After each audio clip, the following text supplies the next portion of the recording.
Assalamualaikum warahmatullahi wabarakatuh. Baik, di sini saya akan menganalisis Prota, Promes, Silabus, dan RPP SKI MI dengan dosen pengampu Ibu Maftuha MPD. Baik, sebelumnya perkenalkan, nama saya Mudani Hasanah dengan NIM 1262052132228 dari kelas PGMI 4A dengan nomor absen 46 dan mata kuliah pembelajaran SKI MI atau SD. Yang pertama, di sini saya akan menganalisis mengenai Prota atau program tahunan. Program tahunan adalah rencana penetapan alokasi waktu 1 tahun untuk mencapai tujuan SK dan KD yang telah ditetapkan. Penetapan alokasi waktu diperlukan agar seluruh kompetensi dasar yang ada dalam kurikulum seluruhnya dapat dicapai oleh siswa.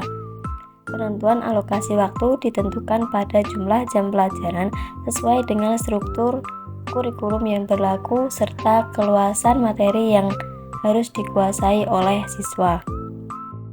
Baik, di sini ada contoh dari program tahunan dan langkah-langkah dalam menyusun program tahunan atau Prota dapat dilihat berapa jam alokasi waktu untuk setiap pelajaran dalam seminggu, dan struktur kurikulum seperti yang telah ditetapkan pemerintah.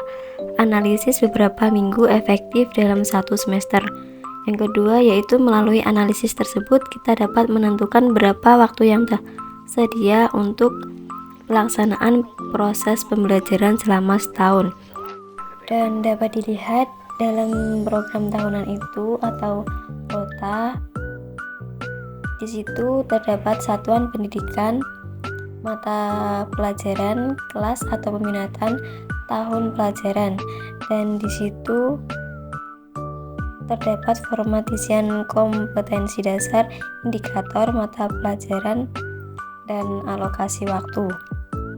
Dalam Prota tersebut menurut saya kekurangan dan kelebihannya yaitu kekurangannya kemungkinan keterlambatan materi disebabkan oleh kurangnya siswa menangkap materi yang disajikan sehingga guru harus mengulang-ulang materi agar kelas yang diampunya dapat tuntas.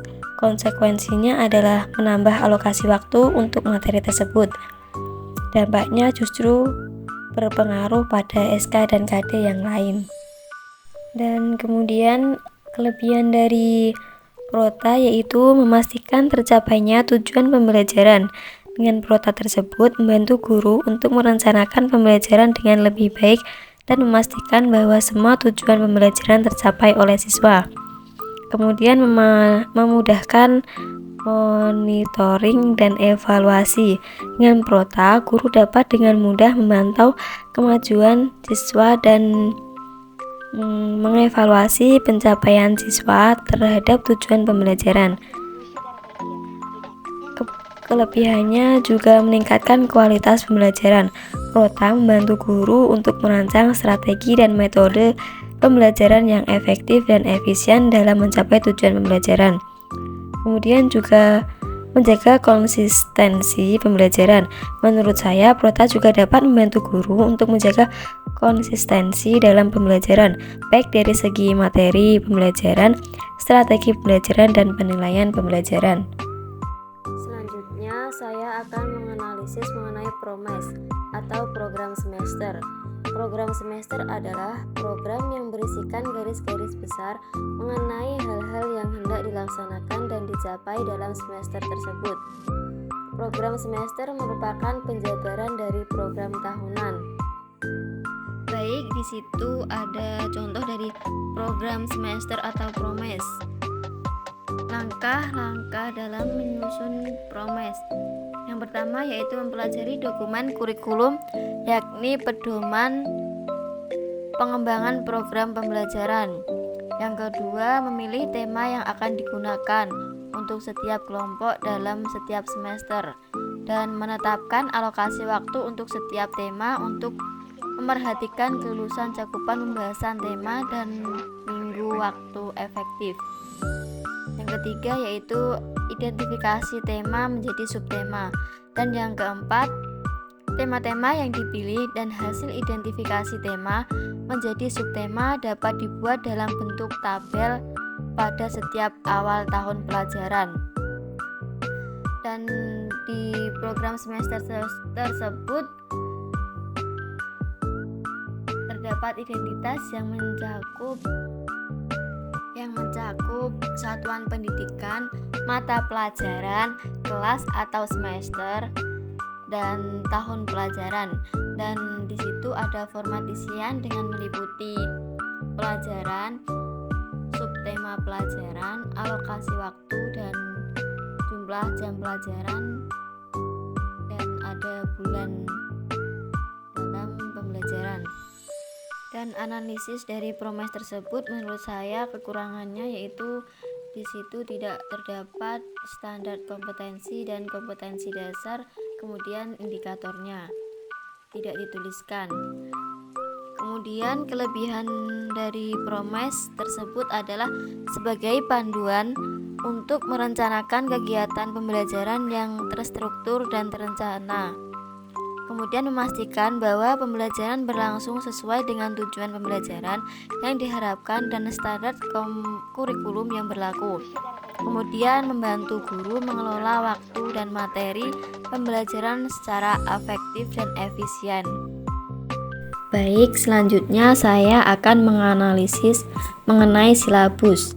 Silabus merupakan penjabaran standar kompetensi dan kompetensi dasar ke dalam materi pokok atau pembelajaran, kegiatan pembelajaran dan indikator pencapaian kompetensi untuk penilaian.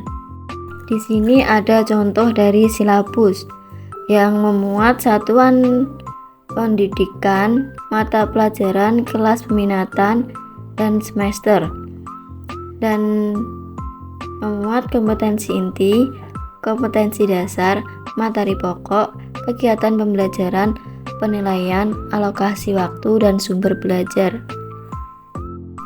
Menurut saya, kekurangan dari silabus tersebut yaitu tidak dirancang sebelum pelaksanaan pembelajaran, dan materi pembelajaran dan urutannya dinegosiasikan pada siswa selama pembelajaran berlangsung, dan fokus pada proses daripada hasil atau produk yang berkaitan dengan metodologi, karena silabus ini berisi sejumlah aktivitas yang dilakukan oleh siswa.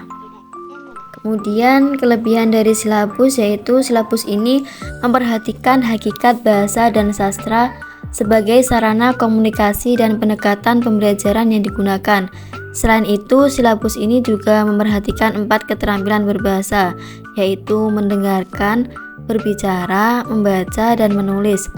Silabus ini berbasis keterampilan atau KTSP, tidak mengandung komponen kebahasaan karena silabus ini menekankan pada fungsi utama bahasa dengan sarana komunikasi, sehingga siswa dapat menggunakan bahasa secara tepat sesuai dengan konteks dan situasi.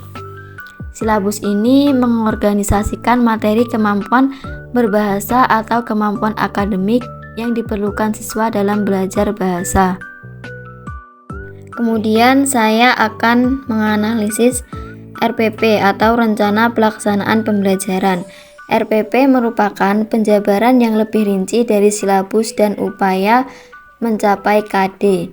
Setiap guru harus mempunyai RPP dan menyusun RPP secara lengkap dan sistematis agar pembelajaran berlangsung secara interaktif, inspiratif, menyenangkan, menantang, memotivasi peserta didik untuk berpartisipasi aktif, serta memberikan ruang yang cukup bagi prakarsa, kreativitas, dan kemandirian sesuai dengan bakat, minat, dan perkembangan fisik serta psikologis peserta didik. Baik, di sini saya mempunyai contoh dari RPP, dan di situ memuat nama satuan pendidikan, mata pelajaran atau tema, kelas atau semester, materi pokok, alokasi waktu.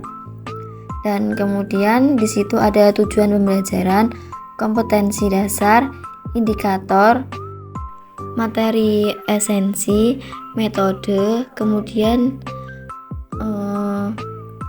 kegiatan inti dan penutup, lalu ada penilaian dan mengetahui kepala sekolah, guru sejarah kebudayaan Islam.